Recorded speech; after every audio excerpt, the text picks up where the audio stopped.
La formation au sacerdoce ministériel au Québec s'organise autour de 3 grands pôles de formation, les grands séminaires de Québec et de Montréal, ainsi que le séminaire Redemptoris Mater. Le grand séminaire de l'archidiocèse de Montréal, de son côté, accueille actuellement 11 candidats au presbytérat.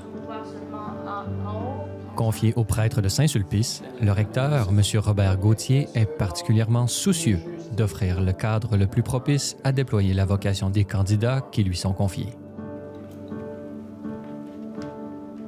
Les prêtres de Saint-Sulpice, de la part du Seigneur, ont reçu un charisme. Pas de prendre sa place, mais de prendre soin et de former ceux que lui a appelés. Nous ne sommes pas la source de l'appel. Mais le Christ nous confie ces hommes ici au sein du Collège des formateurs, ce qu'on appelle le Conseil des formateurs. Je suis assisté d'un prêtre qui est vicaire à la cathédrale et je suis assisté aussi de 2 femmes. Alors donc, on fonctionne de façon collégiale et on fonctionne aussi avec de la complémentarité. Le regard de la femme pour former des futurs prêtres est important. Ils sont 11 en formation. La moyenne d'âge est de 35 ans. Le plus âgé, il a 53 ans. 7 sont du diocèse de Montréal. Alors, vous voyez que c'est diversifié, un peu comme le collège apostolique était diversifié. Le lieu également est important. Donc, le milieu ici, on est dans un milieu qu'on appelle Rosemont-la-Petite-Patrie. On est au milieu du monde. Et un séminariste est destiné à servir le monde et servir l'Église. Donc, on est en plein milieu du monde. D'une durée de 7 ans, le cursus de formation au sacerdoce à Montréal se déroule en 4 étapes visant à développer les dimensions humaines, spirituelles, intellectuelles et pastorales, favorisant la configuration de tout leur être au Christ bon pasteur en faveur du peuple de Dieu. C'est assez long. Moi, je peux vous dire par ma propre expérience, quand j'étais au grand séminaire, après 3 ans de formation, je n'aurais jamais été prêt pour assumer les responsabilités de la charge sacerdotale. J'ai célébré quantité de mariages. Et je sais que quand un père s'avance avec sa fille depuis l'arrière de l'allée, puis qu'il s'avance avec elle, puis qu'il la conduit à celui qui va lui confier, c'est-à-dire un époux, il y a toutes sortes de choses qui se passent dans le cœur et dans l'âme de ce père-là. Pour nous, on n'a pas de paternité à cause de notre célibat consacré. On n'a pas de paternité charnelle, mais on a une paternité spirituelle virginale. Et ces hommes-là qui nous confient, c'est un peu comme nos fils. Oui. Récemment ordonné diacre, David O est actuellement en stage à la paroisse Saint-Gilbert de Montréal. Originaire de Corée du Sud et ingénieur de formation, il est à l'étape ultime de sa formation, principalement orienté à la célébration des sacrements et à l'accompagnement des personnes. C'est la formation liturgique, pastorale, comment communiquer avec les gens et apprendre du curé aussi. Ce que j'apprends ici, c'est surtout les choses qu'on n'apprend pas au séminaire. Il y a des choses pratiques. C'est vraiment des choses, aspects administratifs, mais aussi la relation avec les paroissiens.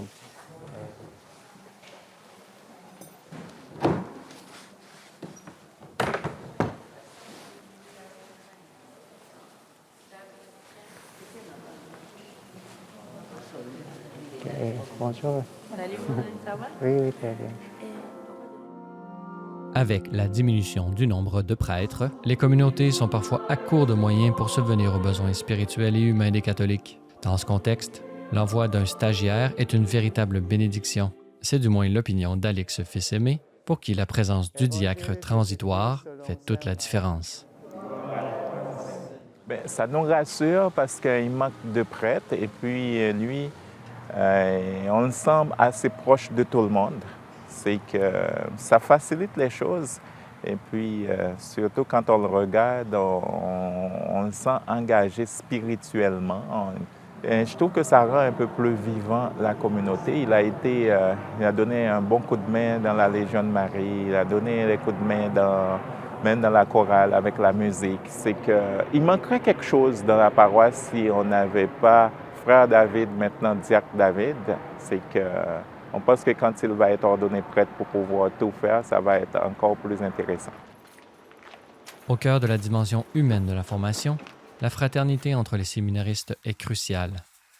Pour Paul-Émile, qui en est à sa 6e année de formation, les rendez-vous sportifs sont l'occasion de mettre à l'épreuve les meilleures intentions.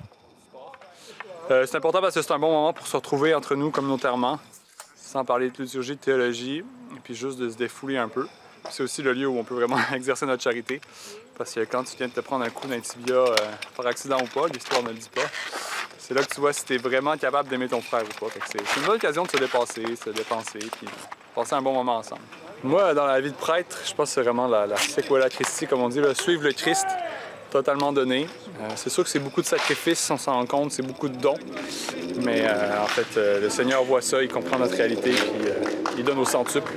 Donc, ouais, le don de soi, être capable aussi de communiquer Dieu, de donner Dieu à travers les sacrements spécialement. Ouais, en fait, d'être complètement comme Jésus en 2024. Pour tout diocèse, l'ordination sacerdotale d'un candidat à la prêtrise est un événement unique. En ce 14 septembre, un diacre transitoire est ordonné prêtre à la cathédrale de Montréal.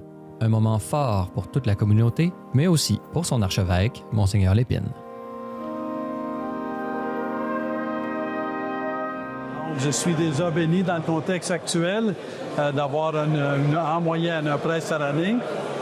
J'étais en Afrique l'été dernier. J'ai eu une célébration, j'ai ordonné 21 prêtres dans une célébration. Donc, j'en ai fait plus en une célébration que je vais en faire dans ma vie à Montréal. Mais ceci dit, c'est une grande joie et comme aujourd'hui, c'est une grande joie parce que chaque ordination est unique, chaque prêtre est unique. C'est toujours comme une joie unique de procéder à l'ordination d'un prêtre. Avec moi, les successeurs, dans le respect et l'obéissance. Oui, je le promets. Donc, le fait d'ordonner un prêtre à la fois a l'avantage de nous amener à connaître davantage celui qu'on ordonne parce que c'est un contact personnel, donc ça donne plus d'espace pour une rencontre personnelle, un accompagnement personnel. Et c'est toujours réconfortant de voir que Dieu appelle aujourd'hui et que des gens aujourd'hui, dans un environnement où c'est pas évident, il y a des gens qui ont soif de Dieu, qui ont soif de Jésus-Christ et qui ont soif de consacrer leur vie à proclamer le nom de Jésus. Donc, ça vient nous réconforter. Il y en a eu dans le passé, mais il y en a encore aujourd'hui. Et le nom, ça appartient à Dieu. Mais aujourd'hui, Dieu appelle, Dieu envoie à l'évêque des hommes à ordonner prêtre. Alors, c'est une grande joie. À l'heure actuelle, l'ensemble des diocèses du Québec dispose d'un peu moins d'une trentaine de séminaristes en formation pour environ 4,4 millions de catholiques. Ces derniers représentant 53,8 % de la population totale.